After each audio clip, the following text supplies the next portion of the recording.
Mesdames, Messieurs, merci beaucoup de suivre ce nouveau débriefing. Le débat de Big One Télévision, 202 cloches, 2 opinions sur ce plateau.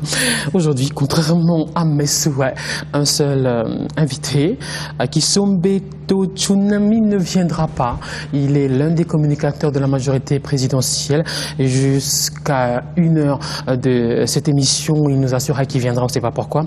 Il n'est pas avec nous ce soir. Nous sommes avec Pati Katanga. Bonsoir. Bonsoir. Vous êtes le porte-parole du Front populaire contre la révision constitutionnelle, le président du mouvement des citoyens Maïmaï MDC. On vous a vu au FARC de l'Isanga Bonganga, on vous a vu à l'opposition républicaine, vous n'y êtes plus. Maintenant, vous êtes concentré sur le Front populaire contre la révision constitutionnelle.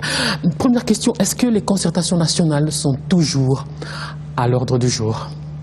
Merci de votre invitation. De ce soir, les concertations nationales.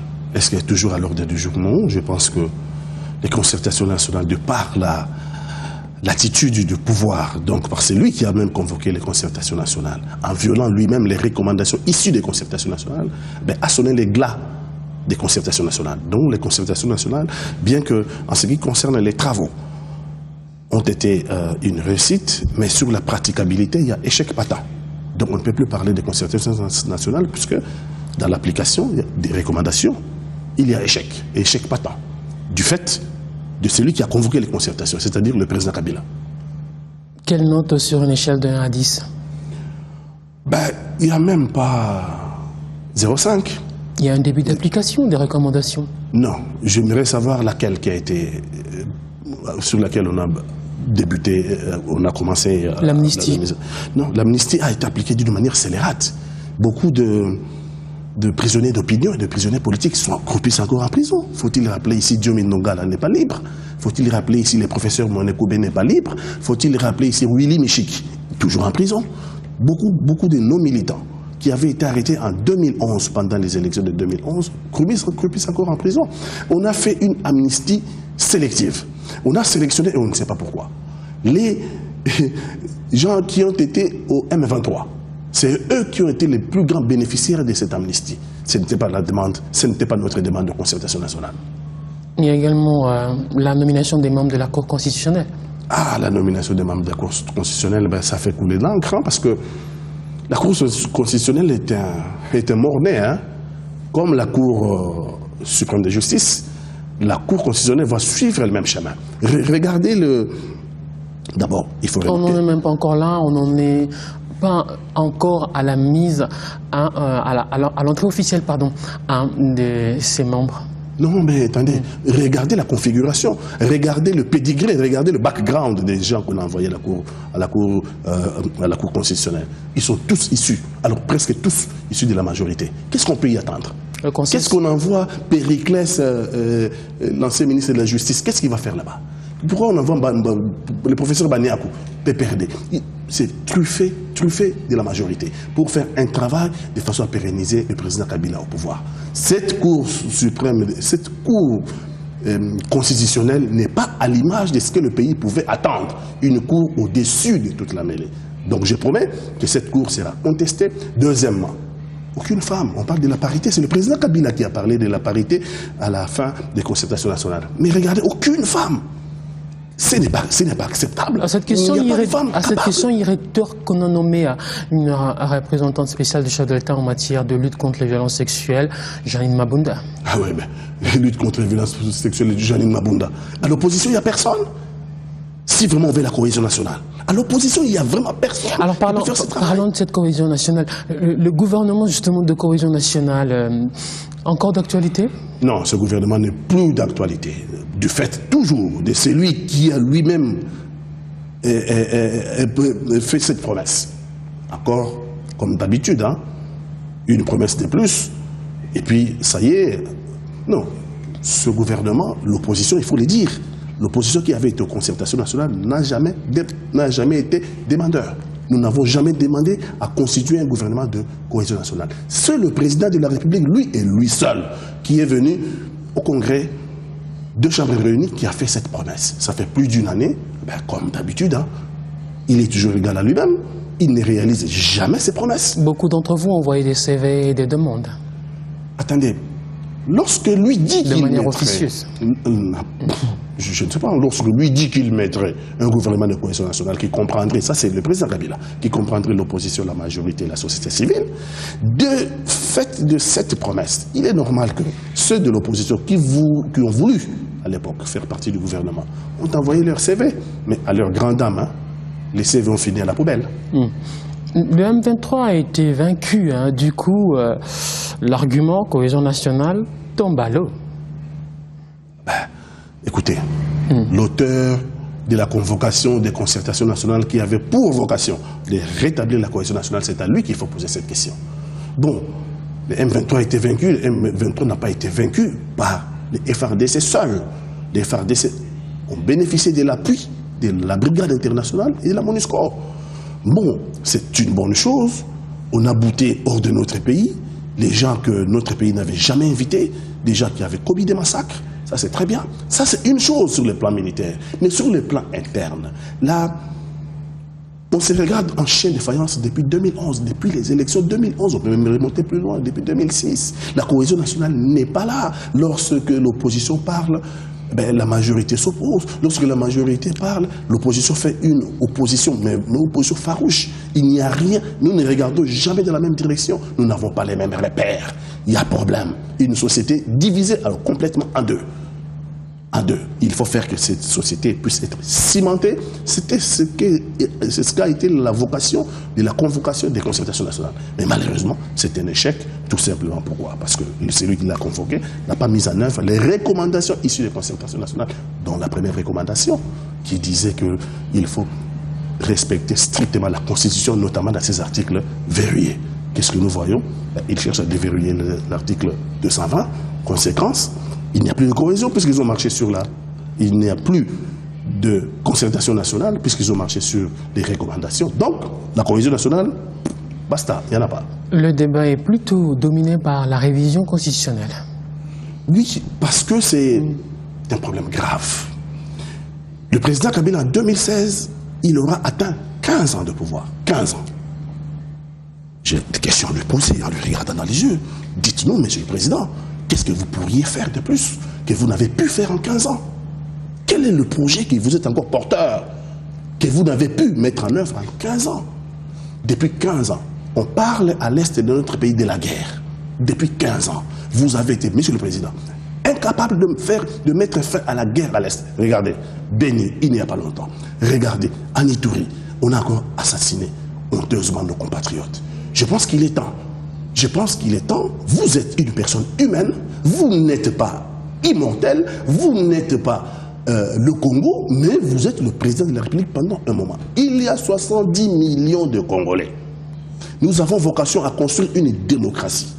Vous avez accompli les 2 mandats, vous les accomplirez au mois en décembre 2016. Je pense qu'il serait temps, parce que la Constitution prévoit que vous deveniez sénateur à vie.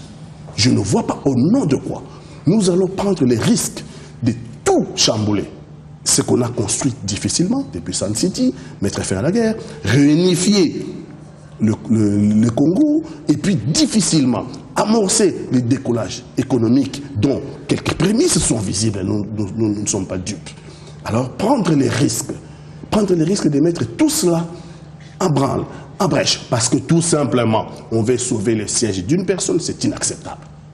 C'est inacceptable. Voilà pourquoi la révision constitutionnelle est un problème récurrent. Nous sommes en train de regarder ce qui se passe au Burkina Faso. L'opposition au Burkina Faso a déclaré la désobéissance civile. Le président de la République lui-même ne s'est jamais prononcé sur la question. Ben, il a tort. Ça ressemble fort à un procès d'intention, hein, vos propos là. Non, mais il a tort. Il a tort de ne pas s'exprimer. C'est lui qui a laissé alors libre cours à la polémique. Si constitutionnellement, comme c'est le cas, au 2e mandat, il ne pourra pas se représenter parce que c'est la Constitution qui l'interdit. Rien n'empêche au président de la République de dire clairement qu'en 2016, j'aurais atteint le terme de mon 2e mandat et conformément à la Constitution, je ne pourrais pas être candidat. Ce n'est pas un crime de le dire. Mais attendez qu'il se prononce. Attendez qu'il le dise ou pas? Oh, il le dira quand? Puisque tous ces lieutenants le poussent à la révision constitutionnelle. Et Kabila Totondi Yodanouté. Et Kabila désire. Ça ressemble un peu fort au Mobutu. Hein? Quand Mobutu était là, les Djalelo, Kobandi, Langaye, Molope, Mobutu. 100 ans, Tomoto, Mbele. Lorsqu'ils sont arrivés à la FDL, ils ont donné l'impression d'être un régime en contradiction totale avec le MPR, le Mobutu. Mais qu'est-ce qu'on constate aujourd'hui? Tous les caciques du MPR ont rejoint la cour du président Kabila. Et on commence à lui chanter les Djalelo, comme il chantait autrefois pour Mobutu Sese Seko. Mais regardez, Mobutu s'en est allé seul. Regardez les images de Mobutu. Aucun courtisan n'a été, même là où il a été enterré. Donc le président Kabila, je pense qu'il n'est pas dupe. Il a le sens de l'histoire. Il a aussi le sens de l'honneur. Il fera honte à ces courtisans-là, qui hier ont poussé Mobutu dans l'abîme, aujourd'hui cherchent à pousser le président Kabila dans l'abîme. Je pense que lui a le bénéfice de la jeunesse, a le bénéfice de comprendre mieux les choses pour ne pas céder aux courtisans. Ce sont des courtisans. Pour leur propre bas intérêts matériels. Alors, vous êtes de ceux qui souhaitent un dialogue entre l'opposition et la majorité, justement. Oui, en démocratie, le dialogue est une vertu. Hein. Si nous voulons construire une démocratie... Un dialogue sous quelle forme?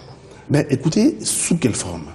Je pense que dans l'accord cadre d'Addis Abeba, je pense que dans la résolution 2098, on a parlé du dialogue. Ça, c'est la communauté internationale qui nous a donné des armes juridiques pour pouvoir réaliser un dialogue sous l'égide des Nations Unies. Ça, ce sont des tests internationaux qui le disent.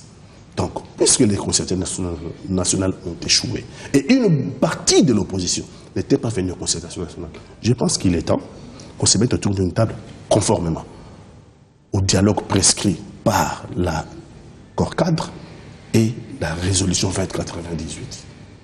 Il n'est pas... C'est que jusqu'à il n'y a pas très longtemps, vous teniez mordicus aux concertations nationales et à ces résolutions. Oui. Pourquoi ce revirement spectaculaire? Non, il n'y a pas eu revirement. Parce que les concertations, je vous l'ai dit ici, en termes de travaux, les ateliers ont travaillé correctement. Et le problème se pose au niveau de l'application des recommandations.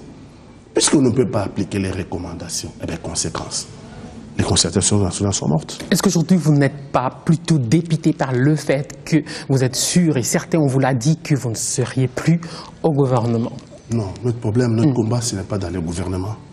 Si le président Kabila, demain, il dit qu'il va appliquer les recommandations de concertation nationale, c'est ce qui nous intéresse. Le gouvernement, c'était une promesse, ce n'était pas une des recommandations de concertation nationale. Le gouvernement de cohésion nationale, c'est la promesse du président Kabila devant le Congrès. Mais dans les recommandations de concertation nationale, il n'y a pas une demande, une recommandation demandant la mise en place d'un gouvernement de cohésion nationale. Il n'y en a pas.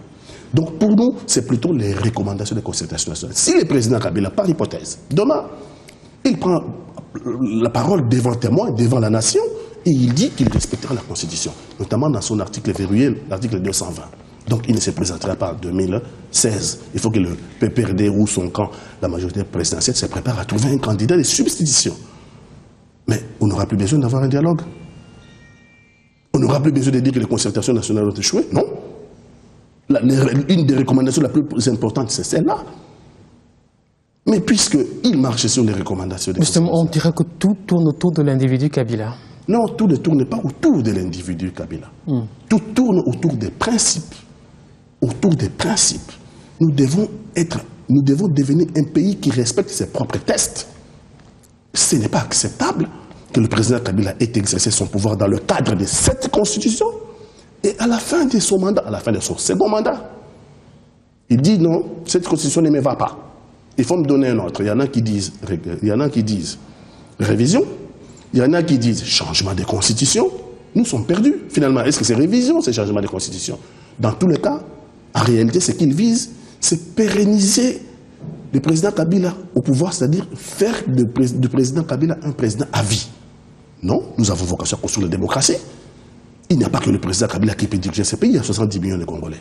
Donc il faut respecter le principe de l'alternance. Et si ce débat c'était juste une digression pour vous détourner de l'essentiel, les préparatifs des élections locales qui arrivent, c'est en décembre, en moins de 60 jours, qu'il va falloir déposer les listes des candidats.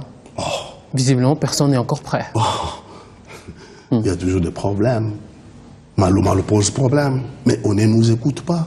Qui va organiser les élections? Qui va organiser les élections? Est-ce que Malouma, qui fait partie de la majorité? Non, Malouma le pose problème. Une autre recommandation des concertations nationales, nous y sommes encore, disait qu'il faudrait mettre en place une nouvelle administration électorale pour que tous les Congolais soient d'accord d'avoir des élections crédibles, apaisées et démocratiques.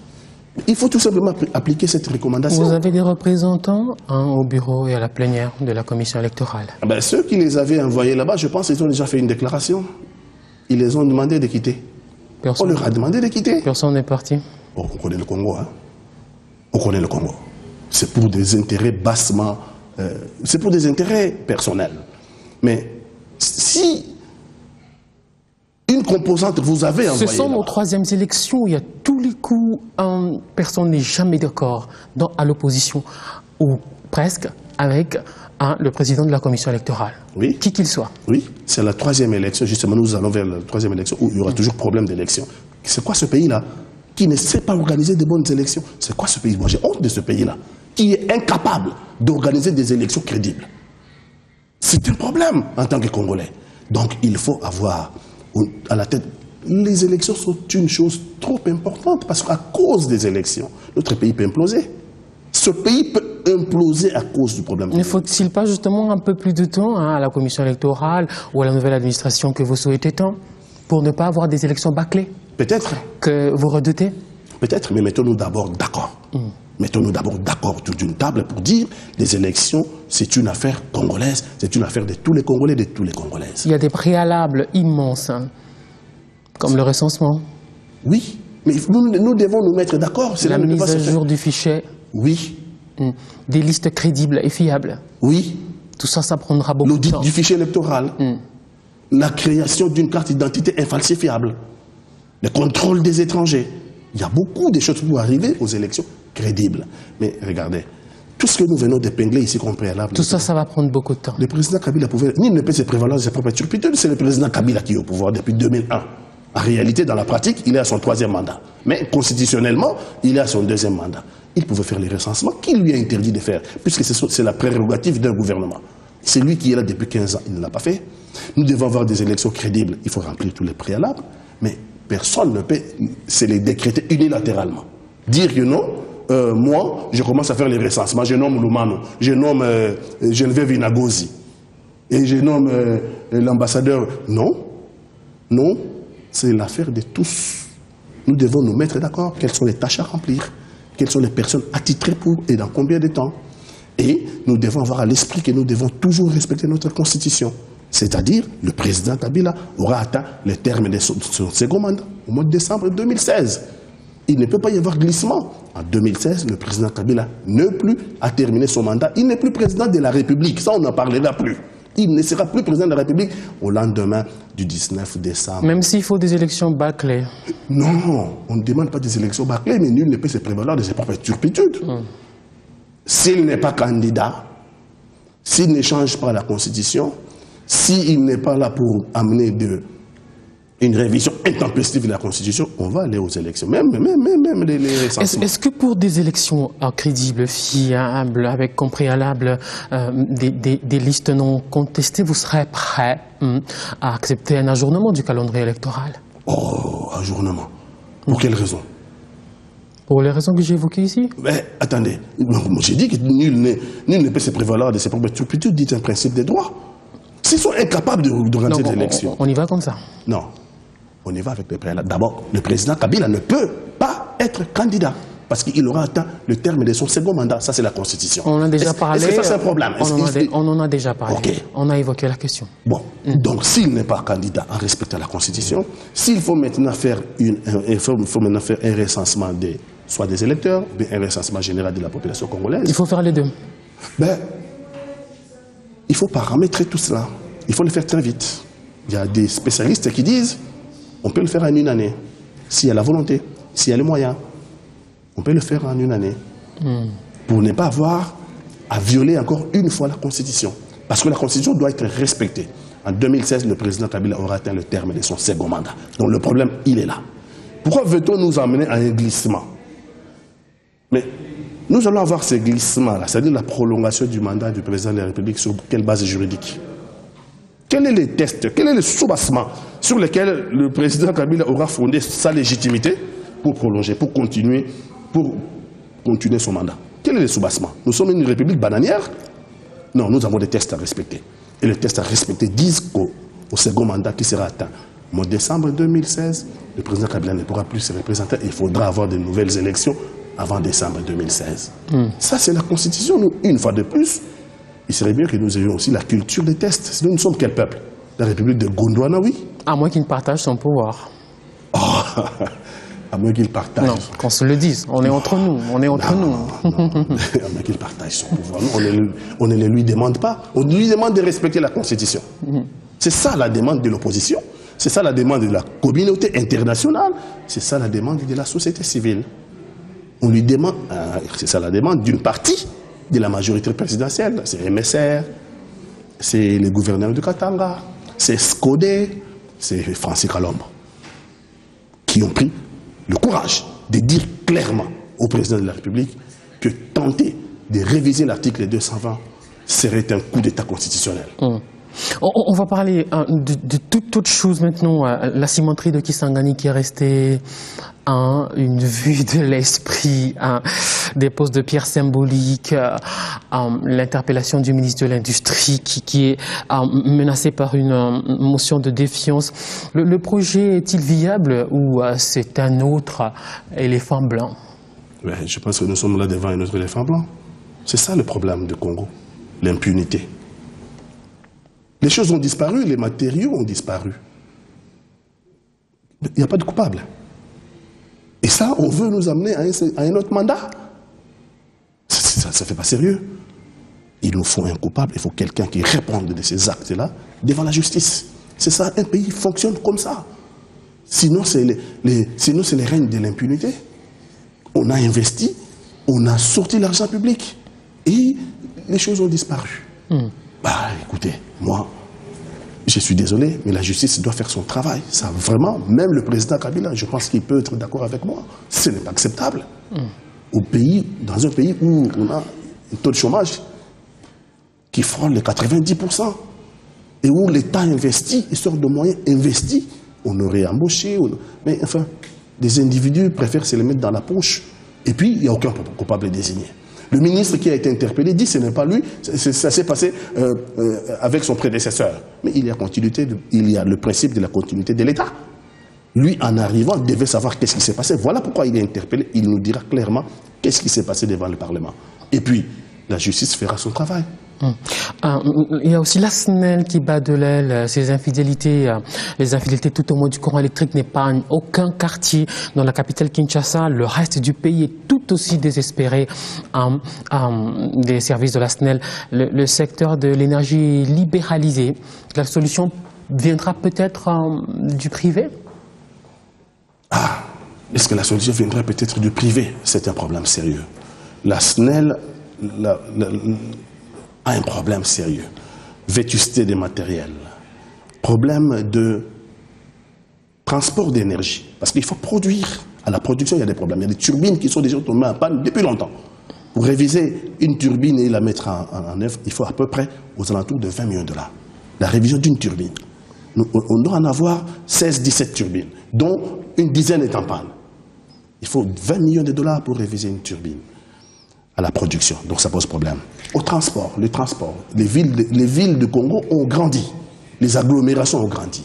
Conséquence, les câbles qui étaient là chargés de transporter l'électricité de la production pour les emmener vers les centres-villes, ces câbles ne sont plus adaptés.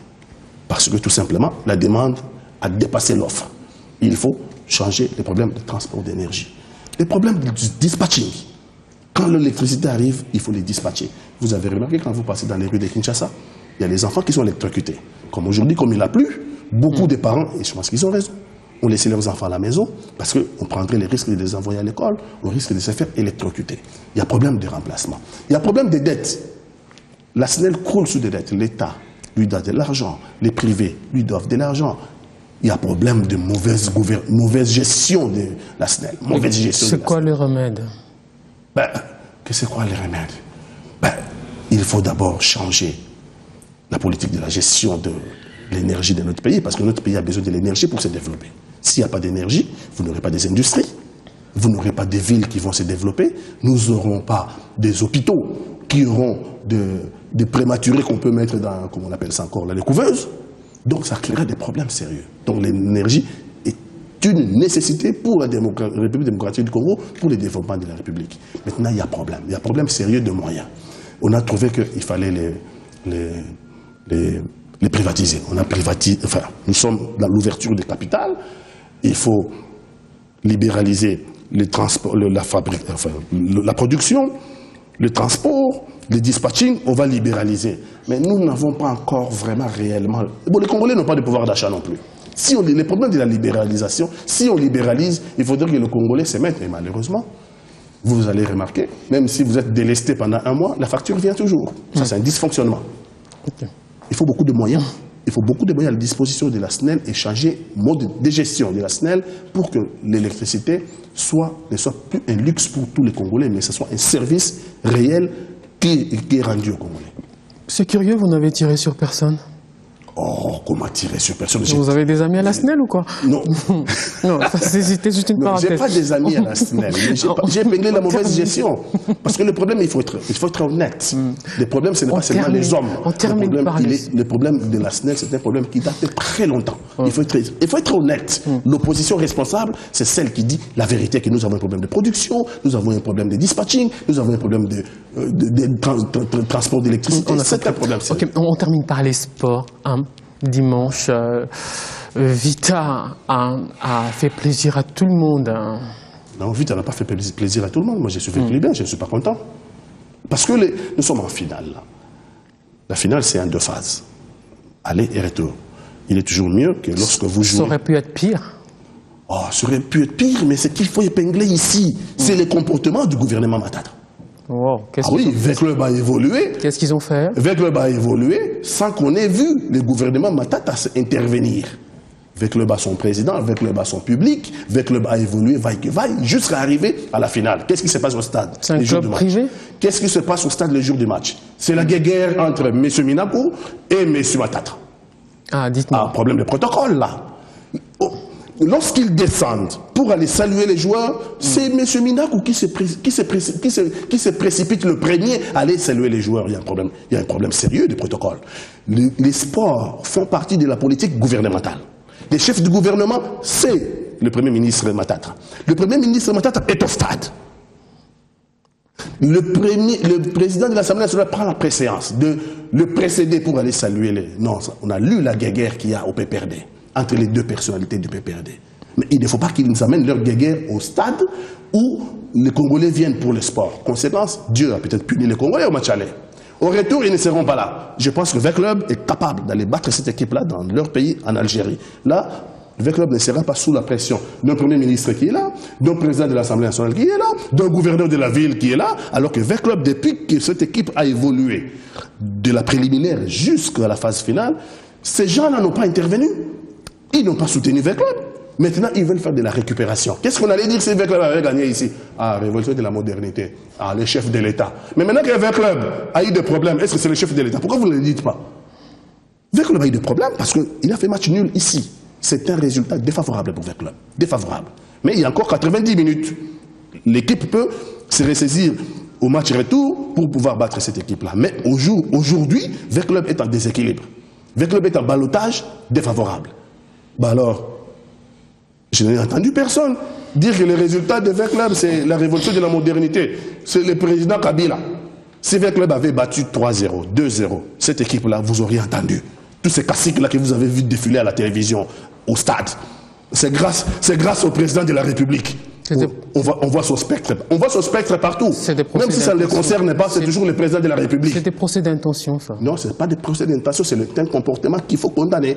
Parce que dans ce comportement, on prend seulement l'actif. On ne prend pas les passifs. Lorsque Mazembe est éliminé là-bas, Mazembe a été éliminé.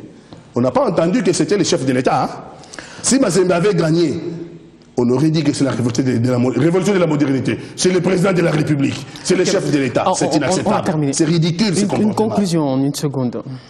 Une conclusion en une seconde. C'est-à-dire que aujourd'hui, il faut que le Congo redevienne un pays normal. Un pays qui respecte sa constitution. Un pays qui respecte ses propres engagements. Un pays qui soit capable d'organiser des élections crédibles et apaisées. Donc, nous sommes le Front populaire contre la révision constitutionnelle et nous nous lèverons contre toute velléité qui voudrait que, pendant que la compétition a commencé, que l'on puisse commencer à changer les règles du jeu. Ce n'est pas acceptable. Merci beaucoup. Petit Katanga, vous êtes le président du mouvement des citoyens Mai Mai, MDC, porte-parole du Front populaire contre la révolution constitutionnelle. Vous étiez au FAC, ou vous y êtes toujours Non, ce sont des plateformes, hein, ça évolue, hein, ce sont des plateformes. Hier, c'était FAC, Donc les FAC, c'est mort. Non, c'est pas mort, ça existe toujours. Mais aujourd'hui, le Front populaire a un discours qui est clair. Okay. C'est contre la révision constitutionnelle. Un ancien de l'opposition républicaine de Léon Kengovatuntu. Vous n'aimez pas qu'on évoque ça. Merci beaucoup d'avoir suivi ce débriefing. À la semaine prochaine.